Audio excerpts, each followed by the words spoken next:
आजा अंदर। हाँ तो 2 मिनट 25 मिनट रुक जा। 2 मिनट्स ब्रो। क्या नाम बता भैया आपका? सूर्यवंशी। कहाँ पर दुकान है आपकी? मेरी दुकान है लघुवेतन कॉलोनी। लघुवेतन कॉलोनी। अच्छा, कितना दूर पड़ता है यहाँ से? यहाँ से 2 किलोमीटर की। आप दिन में कितने ग्राहक मिल जाते हैं आपको? अभी हमारे को क्या है, कोई आने देते हैं, कोई आने नहीं देते हैं, और कोई कोई बोलते हैं भैया इधर नहीं आना, उधर नहीं आना, घर में नहीं आना। ये कोरोना के वजह से हमारी पूरी फजीती हुई है। और क्या है, दिन में क्या है 100 रुपये में कोई होता नहीं। एक हेयर कट करो, कटिंग दाढ़ी बनाओ तो 50 रुपये में लेते हैं हम। दो तीन कटिंग दाढ़ी मिल जाती है तो 150-200 रुपये कमा देते। 200 रुपये में क्या मज़ा आता है। किराया देना पड़ता, बच्चों की ट्यूशन का पैसा भरना पड़ता, स्कूल फीस भरना पड़ता, हर चीज़ भरना पड़ता। किराए का घर है, किराए का किराया देना पड़ता 4000, और दुकानों का 4000 किराया देना पड़ता। उससे क्या होगा? सरकार ने कोई मुआवजा नहीं? चप्पल पहना रहे भाई। सरकार ने कोई मुआवजा नहीं देती। सरकार तो यही बोलती है कि दुकानें बंद करके रखो, और सरकार की अभी क्या बोली जाती है, सरकार है। उल्टा सुल्टा बोलोगे तो सरकार अंदर डाल देगी नहीं? उल्टा सीधा बोलो तो सरकार अंदर डालती है, पुलिस सताती है। और और रोड पे हम घूमते हैं तो पुलिस वाले हमारे को बोलते थैला लेके कहाँ जा रहा, तो मैं बोला चोरी करने जा रहा। तो वो देखते हैं हमारा सामान तो बोलते ये तो हेयर कट का है, तो फिर क्या करूँगा बोलूँगा। कटिंग वाले हैं तो कटिंग काटेंगे के लिए जाएंगे थैली लेके, तो क्या करेंगे, घर में बैठ के खाना खाएंगे क्या बोला। पैसा रहेगा तो खाना खाएंगे, पैसा नहीं है तो क्या खाना खाएंगे। सरकार को तो जूते मारने की तमन्ना है। बीजेपी को लाओ बोलते, कोई फायदे की है क्या बीजेपी? वो तो हिंदू और मुसलमान के जैसी झगड़ा लगाने का कार्यक्रम है बोला।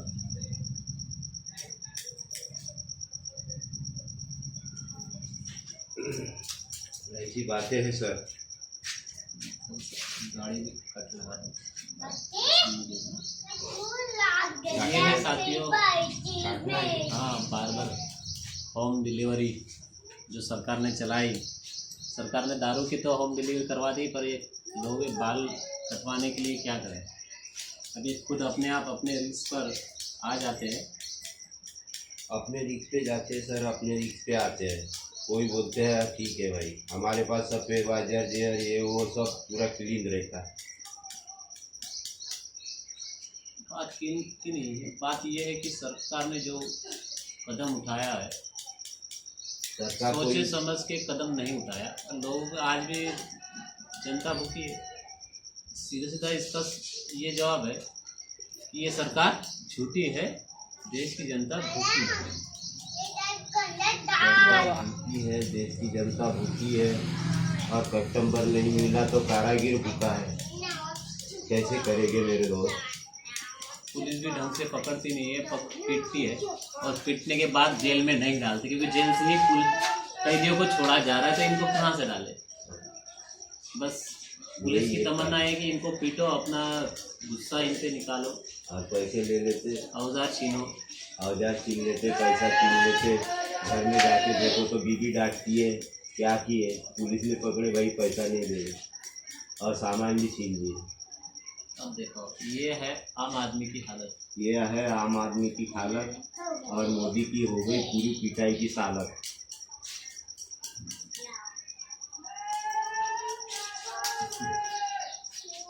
बस बंद कर। ये सर आम आदमी की गाथा। आम आदमी की गाथा है, नागपुर में भूखा मरता है।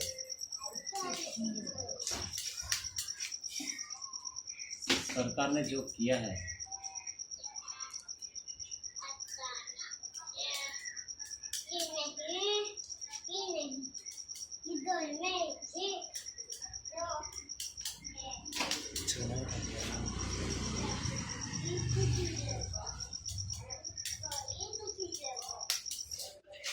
ये सरकार है कि हर लॉकडाउन का इवेंट बना रही है। लॉकडाउन में हर गरीब भूखा मर रहा है। अब तो देश में ऐसी आफत पड़ गई है कि चाइना से लड़े, पाकिस्तान से लड़े या कोरोना से लड़े। लड़ना है तो सबसे बड़ी बात यारो, हम देश की हर जनता भूख से लड़ रही है। हम इस बीमारी से, महामारी से कोई उलझा नहीं है। सरकार ये बेवजह हमें फिजूल के बातों से भटकाती रहती है, बेफिजूल बातों में हमें ध्यान आकर्षित करती है चाइना की तरफ में। अब देश में तो ये होड़ लगी है कि चाइना के प्रोडक्ट को बॉयकॉट करो। साथियों, अगर चाइना के प्रोडक्ट बॉयकॉट करने लग जाएंगे ना, इस देश में गरीब का बच्चा, गरीब आदमी भूखा ही मर जाएगा। पहले कोरोना से मरा, फिर बाद में अपने रोजगार से मर जाएगा। क्योंकि भारत में 5000 से ज़्यादा प्रोडक्ट आते हैं छोटे मोटे। अब इनका ब्लेड भी ले लो ना, ये ब्लेड काटने वाला तो चाइना से बना हुआ आता है। हर घर में चाइना का प्रोडक्ट, यहाँ तक तो हमारा खाने से लेके तो यहाँ पे जो सुबह जाते हैं हम लेटरिन बाथरूम में, वो जो सीट बनती है ना, वो भी चाइना मिट्टी की बनी हुई रहती है सब। क्या वो सीट को उखाड़ के फेंकोगे, मिट्टी का घड़ा बनाओगे? पॉसिबल नहीं है। ये सरकार हमको बस एक उलझन में डालना चाहती है कि हम अपने मुद्दों से भटककर, रोजगार से भटककर, हमारे भूख से भटककर हमारा ध्यान देश हित में, देश प्रेम में लगे हैं। क्या हम अब घर में से उठकर, भूखा उठकर क्या लड़ाई लड़ने जाए? अरे भाई, वहाँ पे भी तो लोग मर रहे हैं, कैसे लड़ाई? भूखे पेट लड़ाई नहीं लड़ी जाती। जब तक पेट में खाना ना हो कोई लड़ाई नहीं लड़ी।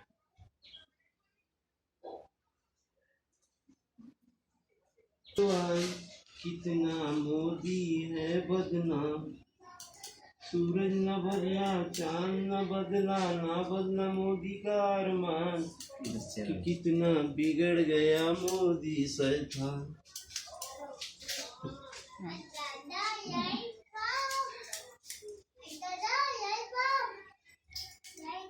ये आग भूखी है यारो। जो शब्द निकलते हैं ना, यहाँ से निकलते हैं, पेट से। कहने का यही मतलब है कि हर आदमी के खाते में 15 लाख देने के वादे किए थे मोदी जी ने। 15 लाख तो नहीं मिले ना, 1500 रुपये मिले। मिले तो 500 रुपये किनको मिले? जो जिनके अकाउंट्स हैं जनधन खाता के तहत खोले गए, और कुछ लोगों को मिले भी नहीं जनधन खाता के तहत। बता रही है सरकार लाखों लोगों को मिले हैं, करोड़ों लोगों को मिले हैं। वो मिला है 20 लाख करोड़ का पैकेज दिया है। 20 लाख करोड़ में क्या है? मैं कहना चाहूँगा सरकार से और पूछना चाहूँगा हमारे देशवासियों से, अगर चाइना का बॉयकॉट करना चाहोगे तो करोगे? पक्का करोगे? हर घर में से चीज़ निकालनी होगी, मोबाइल से बैटरी पूरा मोबाइल, घर से संडास की सीट, यहाँ से हमारे कर्टन, पर्दे, कंघी, बहुत से ऐसी अनगिनत चीज़ें हैं जो बच्चे के खिलौने, पटाखे, चार्जर, चप्पलें, जूते, ऐसे बहुत सारे। और दूसरी एक चीज़ है बहुत मेन भरी, वो चीज़ है इस देश में जो सबसे बड़ा ऊंचा विश्व का पुतला बनाया आयरन मैन, 2 पुरुष सरदार पटेल जी। तो क्या वो चाइना को रिटर्न करोगे? हाँ बताओ।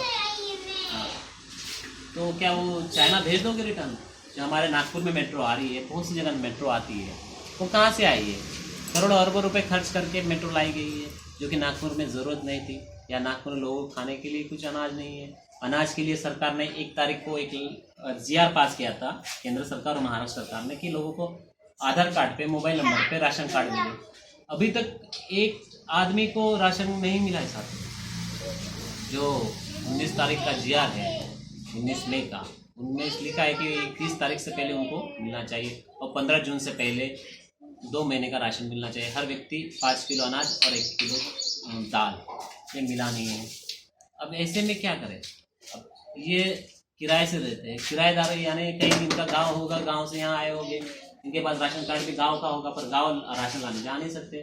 तो यहाँ पे मिलना चाहिए। सरकार ने व्यवस्था की है तो सिर्फ चावल की, बाकी का कहाँ? तेल का कहाँ? इनके खाते में पैसे नहीं डाले। आधार कार्ड है सबका लिंक है, तो क्यों ना सरकार इनको आधार कार्ड द्वारा पैसे नहीं भेज सकती है? इनके पास तो सभी रेखा का ये सर्वे है, दारिद्र्य रेखा का सर्वे है, राशन कार्ड का, BPL का दावा, क्यों ना ये सरकार करती है कि भाई बीपीएल मतलब राशनिंग दुकान से इनको पैसा दिया जाए, जो गरीब है उनको पैसा दिया जाए बाय कैश। ये डीबीटी के माध्यम से जनता के इसमें पैसा भेजे ताकि उसका कोई प्रूफ ना रहे हमने कितना पैसा, वर्चुअल एक आंकड़ा बता देते, करोड़ों लोगों को भेजा। भाई मोदी तो पिछले टाइम पे बोल देते हमने 120 करोड़ लोगों को गैस सब्सिडी दे दी। अरे भाई गैस कनेक्शन दे दी 120 करोड़, देश की जनता 135 करोड़ यानी लोगों को दिया है, कितना खर्च होगा। छोड़ो वो सरकार, हमको 15 लाख अगर सरकार दे तो हम उनके ऋणी रहेंगे। हम चाहते हैं इन ऐसे बार लोगों को जो हाथ मजदूरी करते हैं, जो दिहाड़ी करते हैं, उनके हर खाते में कम से कम 15,000 महीने का रहे। कल एक मेरे घर पे बिजली मीटर बिल मीटर के लिए आया था, मीटर का फोटो खींच के गया। अब वो 3-4 महीने का जो बिल है एक साथ मुझे आएगा। 3-4 महीने से मेरा भी रोजगार बंद है। अब मैं सोच रहा हूँ कि मैं वो बिल कहाँ से भरूँगा 3-4 महीने का। दूसरा मीटर पानी का बिल है वो कहाँ से भरूँगा। दिल्ली सरकार वो बिजली पानी मुफ्त दे रही है और महाराष्ट्र सरकार भी तो दे ही नहीं रही। तो केंद्र सरकार ये जो लॉकडाउन का जो उन्होंने फंडा अपनाया है केंद्र बिना तैयारी के, तो वो केंद्र सरकार की जिम्मेदारी है वो सभी के बिजली बिल माफ करे। इन्होंने बिजली के लिए कुछ राहत भी दिया है। 68,000 करोड़ अंबानी के और अदानी के माफ किए जाते हैं। अदानी का आज का स्टेटमेंट है कि यही वक्त है देश को लूटने का। हालांकि ये वर्ड नहीं है, ये देश है फायदा उठाने का। फायदा उठाने का मतलब हमारा पहले से फायदा, ये पूंजीपति या कंपनियां हमारे फायदा उठाते रही है। तेल में मिक्स करके बेचती है, कोलेस्ट्रॉल बढ़ाती है। देश में हर आदमी का कोलेस्ट्रॉल बढ़ा है, देश में आदमी का हाजमा खराब है, देश में आदमी के प्रतिकार शक्ति खराब इन तेलों ने करके रखी है। शक्कर कारखाने के जो मिक्स करते हैं केमिकल इन्होंने करके रखी है। और सरकार के पास इसकी कोई कोरोना पे कोई दवाई बनी नहीं है। तो इस दवाई बनाई नहीं है, इसका मतलब कि ये फिर बाकी के लोग कैसे ठीक हो रहे हैं। इनके पास पीपीई किट जो आई थी चाइना से, 1 लाख से ज़्यादा चाइना से किट खरीदी, तो उसमें तो किसी बिल्ली का भी खून दे दो तो वो भी कोरोना पॉजिटिव आ जाएगी। किसी जानवर का खून, ऐसा बहुत से देशों में आया है, बहुत से राज्यों में हुआ है। कईयों ने किट को खराब बताया। एमपी सरकार तो आटा घोटाला करती थी, जो लोगों को बांटने के लिए आटा आता है। अब ये आटा में घाटा करते हैं तो ये देश कैसे जिएगा। तो इसलिए हमने एक हैशटैग चलाया है, तो ये सरकार झूठी है, देश की जनता भूखी है। तो साथियों इस वीडियो को वायरल कीजिए और देश तक पहुंचाइए कि इन बार्बरों को, इन छोटे छोटे मजदूरों को, उनको अपनी रोजी रोटी मिले और फिर से ये हमारी रोज़मर्रा की ज़िंदगी पटरी पे आए। अगर आज की डेट में कोरोना पॉजिटिव आपको पता है, मुझे बताने की ज़रूरत नहीं है, लाख से ऊपर चला गया आंकड़ा। तो साथियों सोच ले, जिस टाइम 500 था उस टाइम इन्होंने इवेंट किया, थाली बजाओ, जनता कर्फ्यू, 5,000 तक बढ़ा तो फिर इन्होंने क्या फूल बरसाए, पटाखे फोड़े। अब दिल्ली में, मुंबई में कई ऐसे अस्पताल है वो अपने बेड देने के लिए राज़ी नहीं है, जो कि सरकार की नियत है कि देना चाहिए। अगर ये हमारे कोरोना वॉरियर है तो ये हॉस्पिटल वाले, उसके पास वो हॉस्पिटल वाले क्यों बेड नहीं दे रहे। ये इन्होंने अपनी इंसानियत दिखानी चाहिए। कोरोना वॉरियर है तो इन्होंने करना चाहिए, ये बेड देना चाहिए। हम चाहते हैं शिक्षा, सही बात भी है, और डॉक्टर ने दिया तो क्यों देना चाहिए बेड पेशेंट के लिए। भाई उन्होंने करोड़ों रुपए लगाकर निवेश कर अपनी डिग्री हासिल की। जब एमबीबीएस के करोड़ों रुपए लगते हैं तो करोड़ों तो निकालने की कोशिश करेगा, तो क्यों वो आम जनता के लिए अपनी पढ़ाई का खर्चा उस पर दान करेगा? नहीं करेगा। तो इसलिए हमारे देश में पढ़ाई बड़ी महंगी है। 10वीं की पढ़ाई लो तो लाखों खर्चा आ जाता है, प्राइमरी का खर्चा 30,000 के ऊपर आ जाता है। ये सरकार इस एजुकेशन सिस्टम को, स्वास्थ्य सिस्टम को और खाद्य सिस्टम में ऐसा कानून क्यों नहीं लाती है? मुफ्त में शिक्षा होनी चाहिए। 1878 में शाहू महाराज ने शिक्षा का कानून लाया था, जो सबको मुफ्त में शिक्षा दिया जाए, और सख्ती का कानून था। अगर कोई उसमें बड़ा बच्चा पढ़ता नहीं तो उसको 1 रुपया उसको दंड हुआ करता था। 1 रुपया में साथियों उस टाइम में, महाराज के टाइम में, शाहू महाराज जो कोल्हापुर के छत्रपति शाहू महाराज रहे हुए, उन्होंने अपना कानून बनाया। 1 रुपये में अगर उनको नहीं मिलता था, 1 रुपया बहुत काफ़ी होता है उस टाइम में। एक टाइम में, उस टाइम में सोना आ जाता 10-15 तोला, तो उस टाइम में उन्होंने 1 रुपया उनको दंड रोका था। अगर कोई बच्चा पढ़ता नहीं है तो उनके घर वालों को, तो एक सख्ती का कानून बनाया जाए। हमारे यहाँ पे 25% गरीबों को पढ़ने के प्राइवेट में है, सुविधा है, पर उसके बाद का क्या, बाकी का एजुकेशन का क्या, MBA का क्यों नहीं, MBA की शिक्षा। आज आदिवासी बच्चे पढ़ते हैं, उनको 6,000 रुपया उनको सिर्फ स्टाइपेंड मिलता है, और 50-50 हज़ार रुपये की किताबें आती है MBBS की, तो उनको किताबें मुफ्त क्यों नहीं मिलती। अगर वो गरीब के बच्चे पढ़ेंगे, डॉक्टर बनेंगे, तो गरीबों का इलाज कर पाएंगे। आज देश में मंदिरों से, दवाखाने से ज़्यादा मंदिर है, मंदिरों का अरबों खरबों रुपया पड़ा हुआ है, सड़ रहा है, सोना सड़ रहा है। ये देश के हित में क्यों नहीं आता है। अगर जनता ने उनको दान दिया तो उन्होंने जनता के लिए इस्तेमाल करना चाहिए, नहीं होता है। हॉस्पिटल बनवाना चाहिए, हमारे देश में हॉस्पिटल की ज़रूरत है, मुफ्त में शिक्षा की ज़रूरत है। मुफ्त में शिक्षा रहेगा तो सब ठीक रहेगा, भ्रष्टाचार नहीं बढ़ेगा, लोगों को रोजगार मिलेगा और लोगों की सेवा करेंगे, ये देश हित होगा, ये देश प्रिय होगा।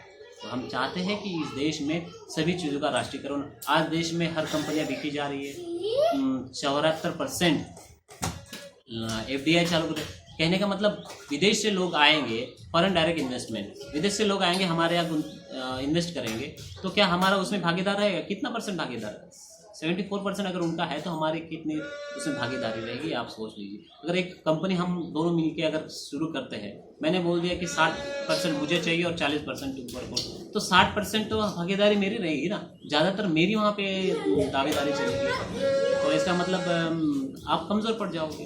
तो यही होगा, देश को हमारे बेचा जा रहा है। ये मोदी सरकार PPP पब्लिक प्राइवेट पार्टनरशिप, यानी पब्लिक प्राइवेट पार्टनरशिप ये है कि हर पब्लिक स्कूल भी, आज महाराष्ट्र के स्कूल 1200 से ज़्यादा इस पिछले टाइम की मोदी सरकार ने बंद करवा दी, क्योंकि गरीब का बच्चा ना पढ़े। तो ये स्कूल बंद करने का ये जो फंडा चल रहा है देश में, फिर से शुरू होनी चाहिए और फ्री एजुकेशन मिलनी चाहिए। 1200 स्कूल कोई मायने नहीं रखती है, ये मायने रखती है साथियों। इससे हमें ज़रूरत है कि गरीब का बच्चा पढ़े और उसको अच्छी शिक्षा मिले, ताकि आगे चल के वो देश हित में अपना योगदान दे और भ्रष्टाचार में लिप्त ना रहे। भ्रष्टाचार खत्म करने के लिए फ्री एजुकेशन, स्वास्थ्य सुरक्षा कानून होना चाहिए। अनाज में आज 40% सरकार उसमें लाइसेंस देती है कि वो उसमें मिलावट कर सके, 40 से 60% तक मिलावट कर सके, तो हमारे स्वास्थ्य का, अगर हमारे देश में कोरोना जैसी बीमारियां आती है, उसको लड़ने के लिए हमें प्रतिकार शक्ति बढ़नी चाहिए। प्रतिकार शक्ति बढ़ेगी तो हम इस रोग से मुक्त हो जाएंगे। तो प्रतिकार शक्ति तभी होगी जब ये भेषण युक्त हम खाना, मतलब मिक्स वाला खाना बंद करके, तेल में मिक्स है, सब में तिल से दाने, चावल, आटा, अनाज सब में मिक्स है, तो ये सब बंद होना चाहिए। उसके लिए एक ही होना चाहिए, स्वास्थ्य सुरक्षा कानून होना चाहिए। सबको स्वास्थ्य रहेगा, सुरक्षा रहेगा और शिक्षा कानून होना। इसलिए हमारा भगत सिंह रोजगार गारंटी एक्ट और शिक्षा कानून और रोजगार कानून में रहेगा। धन्यवाद साथियों, इसको वीडियो वायरल कीजिए ताकि इन जैसे गरीब लोगों का रोजगार जो अब दर घर घर जाके करने चाहते हैं, तो इनके लिए करिए, मेरे स्पीच के लिए नहीं है, ये मेरी दिल की भी भड़ास है, क्योंकि मैं भी एक युवा रोजगार बेरोजगार हूँ, मुझे कोई रोजगार नहीं, घर बैठे अब दाढ़ी कटिंग किया है, तो ये भी पैसे आते हैं, किसी से उधार ले लेते हैं, चलता है। सरकार ने पिछले टाइम में हमें लाइन में लगाकर तो हमारी पूंजियों को ख़त्म कर दिया था, अभी फिर से वो पूंजी जमा करते हैं। अब वो पूंजी होती तो इस टाइम में हमें काम आती। चलो साथियों, धन्यवाद। देश हित के लिए इंडिया जनहित में जारी आपके साथ है, ये देश के साथ है। हम चाहते हैं इसको वायरल करें और सबके लिए शुभकामनाएं। धन्यवाद।